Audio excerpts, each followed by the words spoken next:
අව මාස දෙක තුනකින් කඩේ ගියාම ඇසුනා ඉවත පල්ලාගියා නොවෙරුම්බටටම තේරිලා කොටුනෝවගියකි තමයි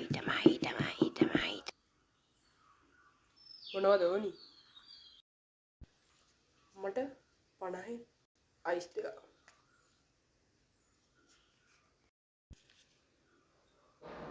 50 අයිස් දෙන්නේ 50 අයිස් දෙන්නේ 50 ටොපි දෙකක් දෙන්නද? පප්පා 50 ටොපි? මට මතක විදිහට වැඩිම ටොපියක් තුනේ රුපියල් 10ක්ද කොහෙද ඕනි? තෙල් මිල වැඩි කරානේ. අපිට ඒක ටොපි ගෙන්නන්න අපිට ප්‍රවාහනේ වැඩි වෙනවනේ මිල. ඒකින්ද ටොපි වැඩි කරා. ඉතින් ගන්න දෙන්නේ.